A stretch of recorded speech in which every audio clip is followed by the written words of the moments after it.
Suppose మీరు smoke చేయరు. హ్మ్. మీ ఫ్రెండ్ పక్కన స్మోక్ చేస్తారు. హ్మ్. పొద్దున్నుంచి మీరు మీ ఫ్రెండ్ పక్కనే ఉంటారు. Okay. So, second hand smoking అంటాం అనమాట. అచ్చా! హ్మ్. హ్మ్. ఆ ఫ్యూమ్స్ మీరు ఇన్‌హేల్ చేయడం వల్ల హ్మ్. స్మోకింగ్ లంగ్ క్యాన్సర్ వచ్చే ఛాన్సెస్ ఉంటది. ఓకే.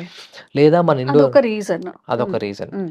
ఇంకొకటేంటంటే హార్మ్‌ఫుల్ గ్యాసెస్ హ్మ్. ఎక్స్‌పోజర్ వల్ల.